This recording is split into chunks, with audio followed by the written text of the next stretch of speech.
Të nderuar vëllezër, të nderuar besimtar, s'ka dyshim se prej gjërave që i mësojmë që në momentin e parë kur bëhemi musliman ose në kontaktet e para kur fillojmë dhe njohim këtë fe, njohim Zotin e gjithësisë, bijmë në kontakt me librin e Allahut, me Kur'anin famulart, ne me të vërtet kthjellohemi, na hapen shumë horizonte që ndoshta deri në ato momente kanë qenë të mbyllura dhe i shohim gjërat më qartë, më kthjellët, më ndryshe, dhe për atyre gjërave që ne kuptojmë mirë është dhe realiteti i kësaj bote, realiteti i kësaj dunjaje. Ndoshta e kemi përmendur shpesh herë, dhe ju jeni shumë të vetëdijshëm që ai njeriu i cili nuk e njeh realitetin e kësaj dunjaje, realitetin e botës, do të privohet nga shumë mirësi. Është e pamundur që të jetojë i qetë, të jetojë i lumtur, lere më pastaj që ky njeri të arrijë dhe të përcaktoj pozicionin e tij korrekt në këtë botë, në momentin që ti nuk e di realitetin e kësaj bote. Pra ti nuk e di as funksionin e saj, as realitetin, as pse ka krijuar Zoti i gjithësisë, as kohëzgjatjen. Dhe nga ana tjetër, pra përpiqesh që të gjësh vendin duke mos ditur se ku je dhe cila është dunjaja. Prandaj gjëja e parë që ne mësojmë dhe kuptojmë dhe themi elhamdulillah edhe një herë tjetër që Zoti na ka bërë musliman, është sepse Allahu i lartësuar na ka qartësuar në mënyrë absolute realitetin e kësaj bote që ne jetojmë. Ai i cili nuk është i vëmendshëm dhe nuk e kupton ku jeton, përpëlitet shumë, lodhet shumë, sakrifikon jashtë mase. Allahu na ka krijuar për të na sprovuar, ne që të gjithë e dimë. Mirë po vallë në momentet caktuara nuk e kemi të qartë dhe nuk e kuptojmë. Ose dikush edhe trëmbet dhe keq kupton faktin, më ka krijuar Zoti për të më vënë në provë. Prova bën Allahu me krijesat e tij, prova bën Zoti me njerëzit. Për çfarë nuk kupton më ka krijuar Allahu i lartësuar për të më sprovuar, për të na vënë në provë? Është fakti se Allahu i lartësuar ka krijuar përjetësinë për njeriu. Zoti me madhështinë e tij, me urtësinë e tij, me dijen e tij, me atë bamirësinë dhe mirësinë që e posedon, Allahu i lartësuar nuk e ka krijuar njeriu për një jetë të lodhshme, raskapitse, të vështirë, me plot vuajtje dhe sakrifica, dhe mbi të gjitha është e përkohshme. Dhe mbi të gjitha ajo është e përkohshme. Për dikë kjo jetë është me afat qoftë minuta të caktuara, për dikë tjetër orë të caktuara, ditë të caktuara, qoftë vite, por në fund fare që në momentin që është e përkohshme, sado që të zgjati, edhe për Nuhin a.s. dhe për popullin e Nuhit a.s. dhe për gjeneratat e hershme që kanë jetuar me qindra vite. Ndoshta kanë kaluar dhe 1000 vite duke jetuar në tokën e Zotit lartësuar. Përsëri, kur kanë ardhur në fund të rrugëtimit, u zhdukur shumë pak dhe natyrshëm lind pyetja, kjo është jeta që ka krijuar Zoti. Ky Zot i plotfuqishëm, madhështor, kjo është jeta që ka krijuar. Vjen qartësimi që ne e kemi marrë dhe e marrim prej kësaj feje, prej orientimeve dhe udhëzimeve të Allahut lartësuar. Jo, nuk është kjo jeta. Ose më saktë, nuk është vetëm kjo jeta që ka krijuar Allahu lartësuar për njerëzit. Dhe direkt besimtari bën lidhjen mes fragmenteve të jetës që ka krijuar Zoti i lartësuar. Fragmenteve të tërës, të gjithës tërësisë, që nga fillimi kur ka krijuar Zoti i lartësuar shpirtin e njeriu dhe deri në fund, kur i thuat këtij shpirti dhe kur i thuat këtij njeriu, këtu do të jesh sot i lumtur, s'ka më vuajtje për ty, këtu do të jesh i ri, s'ka më plakje, këtu do të jesh i shëndetshëm, s'ka më sëmundje, dhe mbi të gjitha këtu do të jesh i përjetshëm, nuk ka më vdekje. Dhe ky është momenti ku çdo shpirt i mirë që tashmë është duke shijuar xhenetin, parajsën e Allahut, përjetësinë, natyrshëm buron prej zemrës, prej shpirtit, prej qenies së tij apo të saj, thot elhamdulillahi alladhi hedana li hadha. Falënderimi i takon Allahut i cili na udhëzoi në këtë rrugë e gjatë, po, e lodhshme, po, me adhurime, me orientime, me privime, po. Mirë po fundin ku e ka? E ka në këto 4 përgëzime. Këtu do të jesh i shëndetshëm, s'ka më sëmundje, do të jesh i ri, s'ka më plakje, do të jesh i lumtur, s'ka më sikletë dhe vuajtje, dhe do të jesh i përjetshëm dhe nuk ka më vdekje, dhe mbi të gjitha këtu do të shikosh Allahun, Zotin, krijuesin, këtu do të shohësh profetin, Muhammedin, profetët, dhe këtu do të jesh në shoqërinë e ajkës së njerëzimit, të njerëzve më të mirë. Dhe këtu nuk do të gjën as fjalë të ulta, fjalë të pista, fjalë që të rëndojnë mendjen apo shpirtin. Ala surur ikhwanan ala sururin mutaqabilin, me zemra të pastërta të gjithë të vllazëruar në koltuqe të ulur përballë njëri tjetrit, dhe më thoni deri kur? Madje për ta plotësuar aty nuk ka më as adhurimet, këto adhurimet klasike për të cilat ne angazhohemi dhe gjejmë kohën dhe i angazhohemi Zot lartësuar me namaz dhe me agjërim dhe me po mi çfarë ka? Aty ka gjithçka që njeriu e ka ëndërruar. E ka ëndërruar pikërisht në të botë. Aty Allahu lartësuar derdh perfeksionin absoluten, derdh mëshirën e tij, fuqinë e tij. Çfarë syri nuk ka parë, çfarë veshi nuk ka dëgjuar, dhe çfarë kur nuk mund ta imagjinoj imagjinata e njeriu. Asnjëherë nuk mund ta imagjinoj. Këtu është seria e fundit, ose është fragmenti i fundit i të tërës, të gjithës, tërësisë. Pa besimtari ai që nuk ka besim, ai që nuk njeh realitetin e kësaj dunjaje, ai që nuk njeh Allahu lartësuar, shkëput fragmente të caktuara. Nga kjo e gjitha që ka krijuar Zoti i gjithësisë, pastaj ndërton gjykime mbi Allahun. Ndërton gjykime mbi Islamin, mbi të vërtetat, dhe si rjedhoi pastaj vjen momente të caktuara ku përballet me sikletë, me sprova, me vështirësi dhe thot, ku është Zoti? Ku është Zoti në të gjithë këtë gjë që ndodh sot? Ku është Zoti? Allahu aty është. Allahu lartësuar, aty është në lartësi. Shikojnë gjithçka dhe dëgjojnë gjithçka dhe di gjithçka. Wala tahsabanna Allaha ghafilan amma ya'malu adh-dhalimun. Ta mos kujtoni se Allahu është i shkujdesur nga veprimet e njerëzve.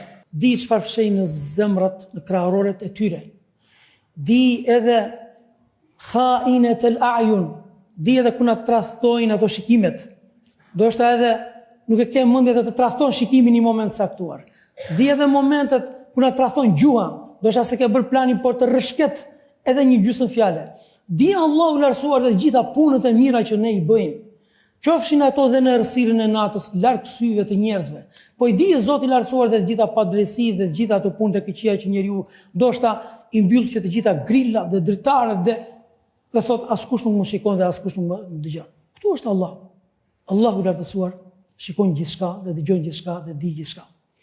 Dhe robi është në test, dhe robi është në provim. Dhe të gjithë janë në test, të gjithë janë në provim. Duke filluar që nga profetët e Zotit, që nga njerëzit më madhështor. Dhe në këtë test që ka caktuar Zoti i lartësuar, nuk ka të privilegjuar, të gjithë do t'i nënshtrohen.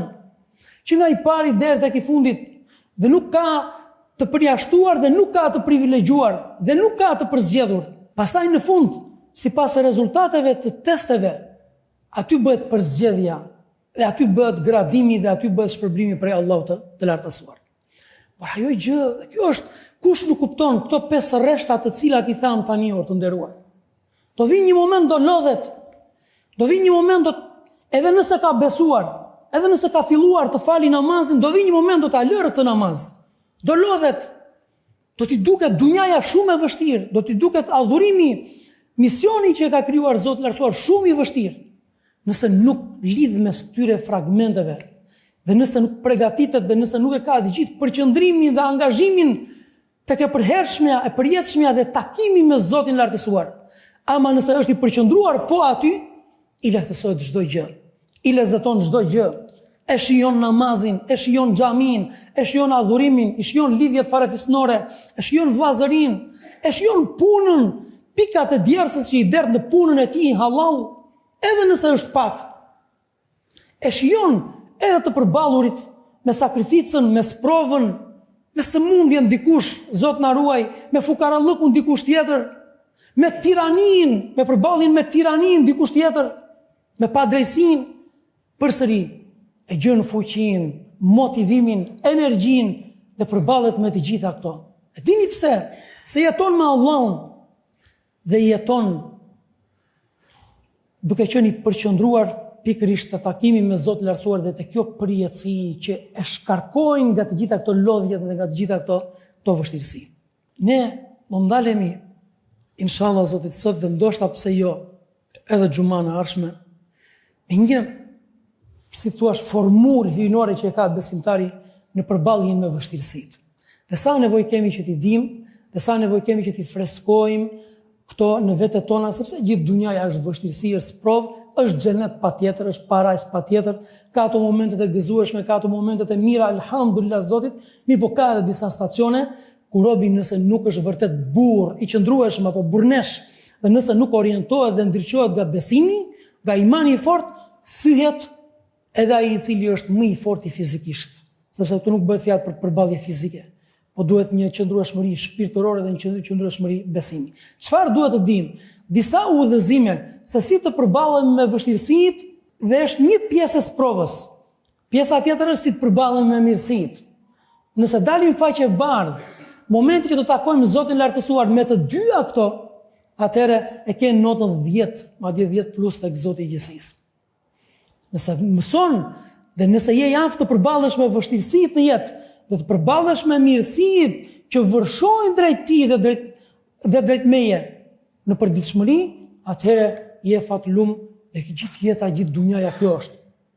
Allahu i lartësuar thot, do t'ju sprovoj me vështirësi, do t'ju mbuloj dhe me mirësi, fitne, për të parë si do reagoni dhe si do t'i menaxhoni vështirësitë dhe mirësitë që vijnë prej Allahut të lartësuar. Çfarë duhet të dimë në lidhje me përballjen me vështirësitë?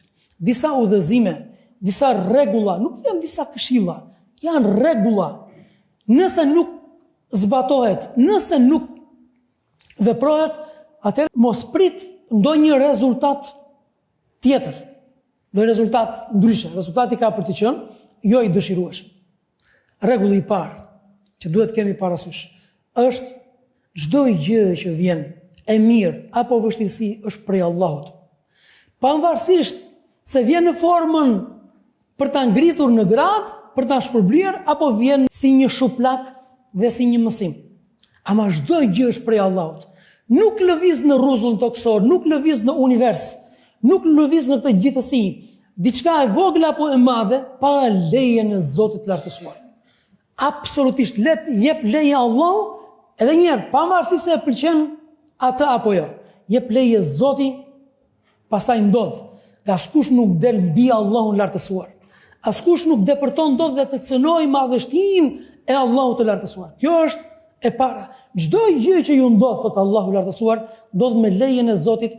Pastaj kush përballet me besim me atë gjë që i ka ndodhur, yahdi qalbe, Allahu do t'i orientojë zemrën e tij për të përballur në mënyrën më të mirë me këtë çështje. E dyta shumë e rëndësishme. Mendimi i mirë për Zotin e gjithësisë.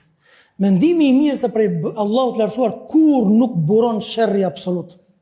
Dhe profeti Alesam gjithmonë i drejtoi Zotit të lartësuar duke i thënë: "Wa sharru laysa ilayk." E keqja nuk është tek ty. E keqja nuk ekziston tek Allah. Çdo gjë që zbret prej Allahut të lartësuar është hajër, është mirësi, pavarësisht e kuptojmë apo nuk e kuptojmë. Është mirësi. Prandaj besimtari është i obliguar që të ketë mendimin e mirë tek Zoti i gjithësisë. Dhe Allahu i lartësuar, dhe ky është përgëzim i madh, do ta trajtojë robin siç ka patur mendimin për Allahun. Ana inda husni dhanni abdi bi. Ana inda dhanni abdi bi. Unë të Allahu i lartësuar do të sillem me robin siç mendon ai për mua, le të mendoj për mua si të doj. Kush mendon për Zotin e gjithësisë keq, ashtu do të sillet Allahu i lartësuar me të. Kush mendon për Allahun e lartësuar mirë, pavarësisht se në çfarë situate është, mirë do ta trajtojë Zoti dhe do të vërshojë mirësi prej Allahut drejt robit të tij. Ky është rregulli i dytë, jashtëzakonisht i rëndësishëm. Prej këtij rregulli buron rregulli i tretë, akoma më i rëndësishëm. Çdo gjë ne duhet ta interpretojmë për hajër dhe ndodh që diçka ju e konsideroni të keqe, thot Allahu, dhe ajo është e mirë për ju.